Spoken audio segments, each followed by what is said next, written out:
মৰমৰ ছাত্ৰ ছাত্ৰীসকল আজি আলোচনা কৰিম ক্লাছ 7ৰ পাৰ্ট 5ৰ ত্ৰিভুজ আৰু ইয়াৰ ধৰ্মৰ প্ৰশ্নসমূহ।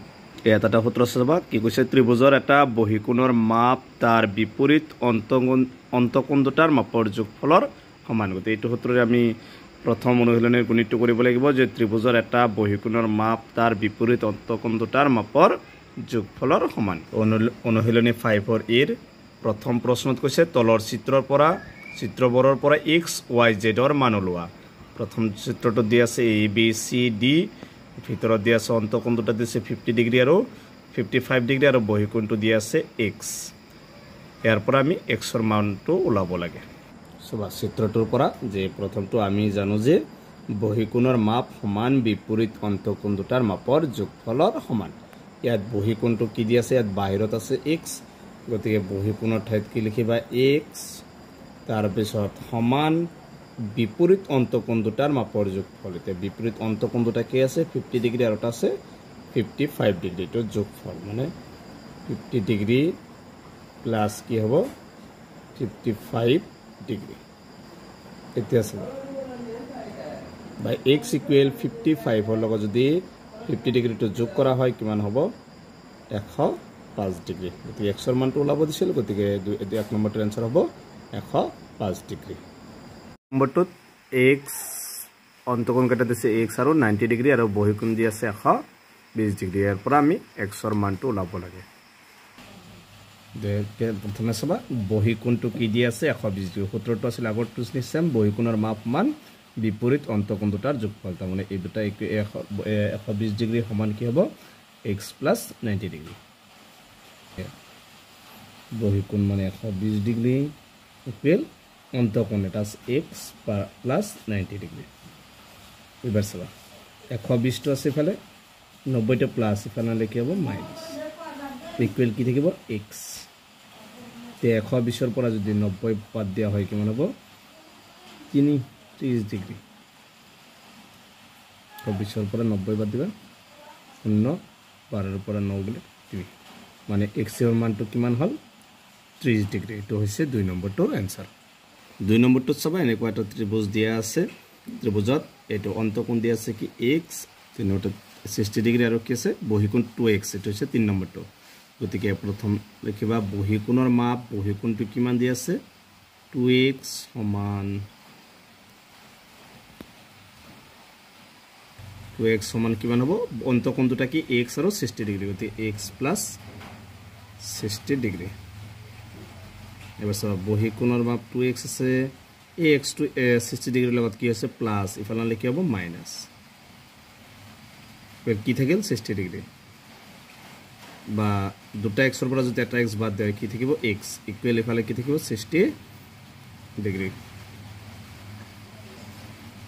এইটো হৈছে 3 নম্বৰটোৰ এনসাৰ। 4 নম্বৰ চিত্ৰটো দিয়া আছে a b c আৰু ইফালে দিছে e আৰু e t, এটা ৰেখা দিয়া আছে। ইয়াত চাবা অন্তকোণ দুটা দি আছে x y z। ইয়াত তিনিটা কোণৰ মাপ ওলাব লাগিব, x ৰ মাপ, y ৰ মাপ আৰু z ৰ মাপ। প্ৰথমে চাবা x আৰু 30 ডিগ্ৰী এইবিলাক কি ৰৈখিক কোণ। ৰৈখিক কোণৰ সমষ্টি কিমান 180 ডিগ্ৰী, মানে ৰৈখিক জোৰ। এনেকৈ লিখিবা প্ৰথমে এইটো লৈ ল'বা x প্লাছ কিমান দি আছে 130 ডিগ্ৰী ইকুৱেল কিমান লিখিব পাৰিবা কিমান হ'ব 180 ডিগ্ৰী। লিখি দিব পাৰিবা ৰৈখিক জোৰ।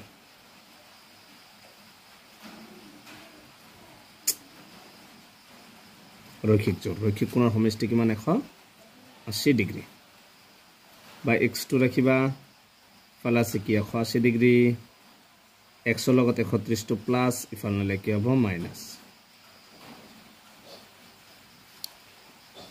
বা x ইকুৱেল 180ৰ পৰা যদি 30 বাদ দিয়া হয় কিমান হ'ব 50, মানে x ৰ মাপটো কিমান হ'ল 50 ডিগ্ৰী।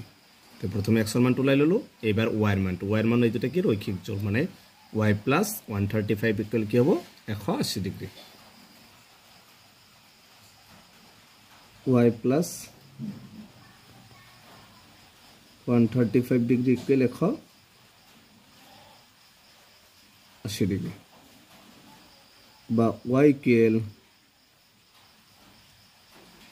180 ডিগ্ৰী ইয়াত প্লাস 135 আছে ইফালে লিখি হ'ব minus 135 degree y equal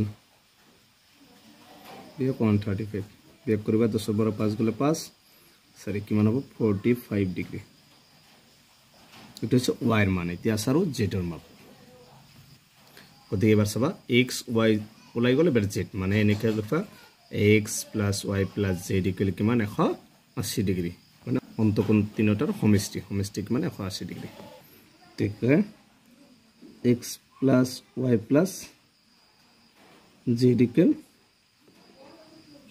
180 degree x এৰ মাপটো কিমান আছে 50 ডিগ্ৰী y এৰ মাপটো দি আছে 45 z এৰ মাপটো দিয়া না ইকুৱেল 180 ডিগ্ৰী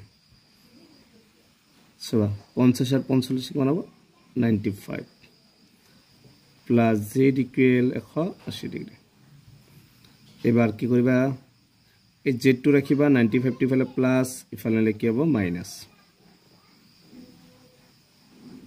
180 পৰা যদি 95 টো মাইনাস কৰা হয় 5 তেকিল 7 17 পৰা 9 গলে 8 কিমান হ'ব বা z ইকুৱেল কিমান আছে 85 ডিগ্ৰী গতিকে আমাক তিনিটা কোণৰ মাপ ওলাব দিছিল প্ৰথমে x এৰ মাপ ওলাইছো x এৰ মান কিমান আছে 50 ডিগ্ৰী তাৰ পিছত y এৰ মান 45 ডিগ্ৰী তাৰ পিছত z এৰ মান কি 85 ডিগ্ৰী গতিকে তিনিটা কোণৰ মাপ ওলাব দিছিল এইটো হৈছে 4 নম্বৰটোৰ আনসাৰ ইয়াৰ পিছৰ ভিডিঅ'ত 5 নম্বৰ পৰা বাকি এটা আলোচনা কৰিম গতিকে তোমালোকে ভিডিঅ'টো লাইক কৰিবা চেনেলটো সাবস্ক্ৰাইব কৰিবা